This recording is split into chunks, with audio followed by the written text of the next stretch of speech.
स्वागत है आप सबका करंट अफेयर सीरीज 2020 में। आज 24 अप्रैल 2020 के सारे न्यूज़ हम इस वीडियो में डिस्कस करेंगे। तो बढ़ते हैं अपने पहले न्यूज़ की तरफ। पहला न्यूज़ आपके स्क्रीन पर। 23 अप्रैल को हमने world book and copyright day को सेलिब्रेट किया है। इस दिन को यूनेस्को के द्वारा सेलिब्रेट किया जाता है, जिससे कि हमें पता चल सके कि हमारी लाइफ में बुक्स की कितनी ज़्यादा वैल्यू है। बात कर लेते हैं इस बार के इसकी थीम की। तो इसका थीम है KL बाका, जिसका अर्थ होता है केयरिंग थ्रू रीडिंग। एक चीज़ इसमें और इम्पॉर्टेंट है, इस बार की जो वर्ल्ड कैपिटल ऑफ बुक्स है वो मलेशिया के कुआलालंपुर शहर को चुना गया है। जैसे हर साल विश्व पुस्तक राजधानी सेलेक्ट किया जाता है, तो इस बार मलेशिया के कुआलालंपुर शहर को सेलेक्ट किया गया है। तो ये भी आप अपने कॉपी में नोट कर सकते हैं। चलिए हम चलते हैं अगले न्यूज़ की तरफ। अगला न्यूज़ आपके स्क्रीन पर। 23 अप्रैल को हमने एक और डे इंग्लिश लैंग्वेज डे को सेलिब्रेट किया है। इस दिन को भी यूनेस्को के द्वारा ही मनाया जाता है। बात कर लेते हैं यूनेस्को की। इसका फुल फॉर्म होता है United Nations Educational Scientific and Cultural Organization. इसको 4 नवंबर 1946 को फाउंड किया गया था। इसका जो हेडक्वार्टर है, जहाँ से सबसे ज़्यादा सवाल पूछे जाते हैं, इसका हेडक्वार्टर पेरिस में है और पेरिस फ्रांस में है। बात कर लेते हैं इसके सेक्रेटरी जनरल कौन है, तो ऑन्ड्रे अज़ोले यूनेस्को के सेक्रेटरी जनरल हैं प्रेजेंट टाइम में। चलिए हम चलते हैं अपने अगले न्यूज़ की तरफ। और हाँ, मैं जितनी भी डिटेल्स आपको ये बताता हूँ, मैक्सिमम चीज़ें तो मैं आपको स्क्रीन पर शो कर देता हूँ, लिख देता हूँ।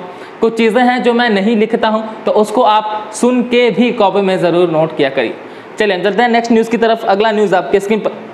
BWF यानी बैडमिंटन वर्ल्ड फेडरेशन ने अपने IM बैडमिंटन प्रोग्राम की ब्रांड एम्बेसडर PV सिंधु को बनाया है। इनका एक नया अभियान है IM बैडमिंटन, और उसकी brand ambassador world badminton champion PV Sindhu ji को बनाया गया।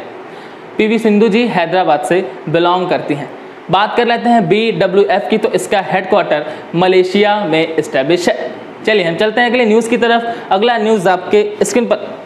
TCS यानी टाटा कंसल्टेंसी सर्विसेज के द्वारा इजराइल में पहला डिजिटल बैंक लॉन्च किया जाएगा। यानी हमारी यहाँ की भारतीय कंपनी TCS जो है वो इजराइल में पूरा डिजिटल बैंक को इस्टेब्लिश करेगी। बात कर लेते हैं इजराइल की, तो इजराइल की कैपिटल होती है यरूशलेम। इसकी करेंसी है न्यू शेकेल तथा यहाँ के प्रेसिडेंट हैं बेंजामिन नेतन्याहू। चलिए हम चलते हैं अगले न्यूज़ की तरफ। अगला न्यूज़ आपके स्क्रीन पर। फेसबुक ने रिलायंस जियो में 9.99% की हिस्सेदारी खरीद ली है। इस न्यूज़ से आप सभी अच्छे से वाकिफ़ हैं। अगर आप सभी सोशल मीडिया यूज़ करते हैं, अगर हम सोशल मीडिया यूज़ करते हैं, यानी अगर हम फेसबुक, इंस्टाग्राम या व्हाट्सएप यूज़ करते हैं, अगर इसके कुछ नेगेटिव पॉइंट ऑफ व्यूज़ हैं तो हमारे पॉजिटिव पॉइंट ऑफ व्यूज़ भी हैं। ये आपके ऊपर है कि आप उस सोशल मीडिया को कैसे यूज़ करते हैं। अगर आप कुछ एजुकेशन पेजेस को फॉलो करते हैं तो बहुत सारी न्यूज़ेस आपको वहाँ से मिल जाती हैं।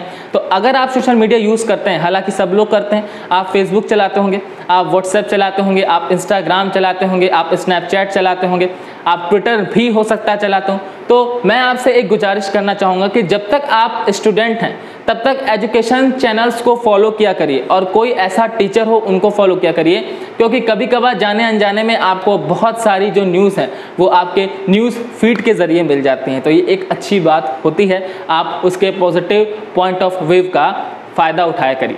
चलिए तो इसके बारे में मैं ज़रा चर्चा कर देता हूँ। फेसबुक ने $5.7 बिलियन में रिलायंस जियो में हिस्सेदारी खरीद ली है। प्रतिशत में 9.99% है। अगर मैं बात करूं भारतीय रुपए में तो 43,574 करोड़ रुपए फेसबुक ने रिलायंस जियो में इन्वेस्टमेंट किया है। बात कर लेते हैं फेसबुक की, तो इसको 2004 में फाउंड किया गया था। इसके फाउंडर मार्क जुकरबर्ग साहब हैं। और बात कर लेते हैं इसके हेडक्वार्टर की, तो इसका हेडक्वार्टर USA के कैलिफोर्निया में है।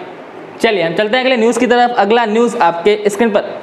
IIT दिल्ली ने कोविड-19 के बारे में चेतावनी देने के लिए वॉश करो ऐप को डेवलप किया है। अब ये जो ऐप है वो जितने भी हॉट स्पॉट सेक्टर्स हैं उनकी जानकारी देगा, या जितने भी न्यूज़ जो इस समय स्प्रेड हो रहे हैं, कुछ तो फेक न्यूज़ हैं और कुछ सही न्यूज़ हैं, तो उनकी भी ये पड़ताल करेगा कि क्या वो सही हैं या वो फेक न्यूज़ हैं। तो ये IIT दिल्ली ने डेवलप किया है। चलिए हम चलते हैं अगले न्यूज़ की तरफ। अगला न्यूज़ आपके स्क्रीन पर। HRD मिनिस्टर रमेश पोखरियाल निशंक जी ने ई लर्निंग नेशनल प्रोग्राम विद्यादान 2.0 को लॉन्च किया है। भारत में जो ई लर्निंग ऑनलाइन प्लेटफॉर्म है उसमें कैसे सुधार किया जा सके, इसको ध्यान में रखकर इस प्रोग्राम को इन्होंने शुरू किया। और विद्यादान के तहत अगर कोई भी ऐसा पर्सन है जो भारत की शिक्षा व्यवस्था में कुछ डोनेट करना चाह रहा है, कुछ दान देना चाह रहा है, कुछ कंट्रीब्यूट करना चाह रहा है, तो वो इस प्रोग्राम के तहत, इस पोर्टल के तहत अपना कंट्रीब्यूशन दे सकता है। चलिए हम चलते हैं अगली न्यूज़ की तरफ। अगला न्यूज़ आपके स्क्रीन पर। कर्नाटक सरकार ने कोविड-19 से लड़ाई करने के लिए अपथा मित्र ऐप को लॉन्च किया है। तो ये ऐप कोविड-19 से हम कैसे बचें, हमें क्या क्या प्रिकॉशंस लेने हैं, उनके बारे में जानकारी देगा। सारी राज्य सरकारें इस तरह की योजनाओं को लॉन्च कर रही हैं। तो कोरोना से बहुत सारे सवाल बन रहे हैं, आप सभी उसको एक जगह नोट डाउन करिए और फिर उसको याद करिए, क्योंकि आपके एग्ज़ाम में वहाँ से क्वेश्चंस बनेंगे।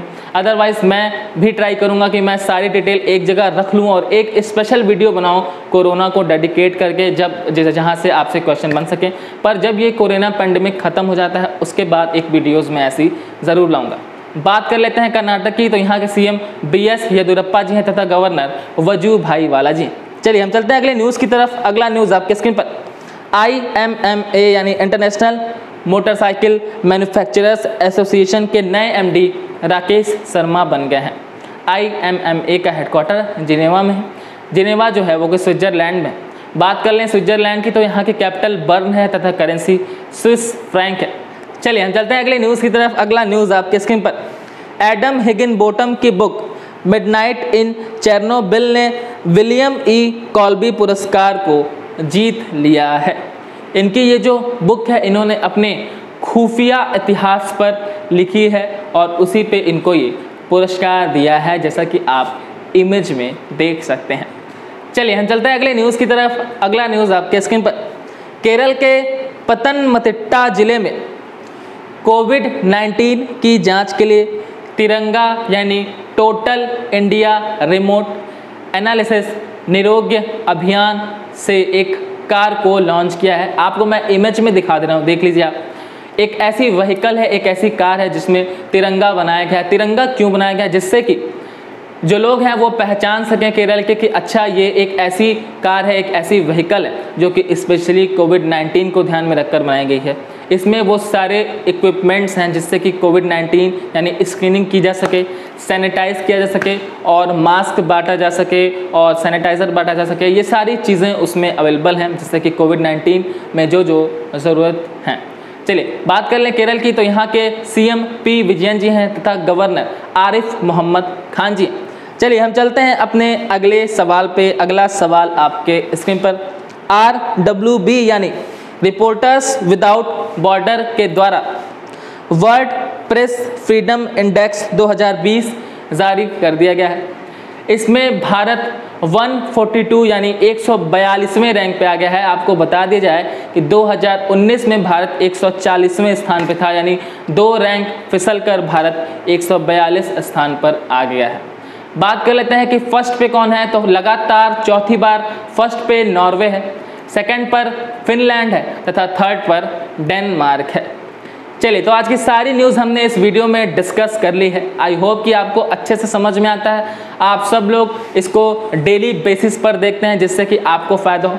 मैं एक क्वेश्चन से लगभग आपको 5 से 6 क्वेश्चंस की जानकारी देता हूं। अगर आप डेली वीडियोस को देखते हैं तो यकीन मानिए आपको बहुत ज़्यादा फ़ायदा होने वाला है। आपको बस एक हैबिट बनानी है कि डेली 10 से 15 मिनट का टाइम निकाल के इन वीडियोस को डेली बेसिस पे देखना है। आपके करंट का सिंगल क्वेश्चंस भी गलत नहीं होने वाला है। चलिए तो आज की न्यूज़ यहाँ पर समाप्त होती है। आज मेरा आपसे सवाल ये है कि अभी मैंने आपको बताया कि वर्ल्ड प्रेस फ्रीडम इंडेक्स में फर्स्ट पे नॉर्वे है, सेकंड पे फिनलैंड है और थर्ड पर डेनमार्क है। अब आपको क्या करना है, इन तीनों कंट्रीज़ की कैपिटल विद देयर करेंसी मुझे कमेंट सेक्शन में आंसर करना है। जो भी मेरे प्यारे स्टूडेंट्स हैं जिनको मैं जानता हूं या जिनको मैं नहीं जानता हूं, सभी लोग से उम्मीद करता हूं कि आप लोग कमेंट करेंगे, क्योंकि जब आप लोग आंसर करते हैं तो मुझे बहुत अच्छा लगता है कि आप लोग इस लॉकडाउन में भी पढ़ाई कर रहे हैं, तो आंसर ज़रूर किया करिए। चलिए तब तक के लिए पढ़ते रहिए, खेलते रहिए और मुस्कुराते रहिए।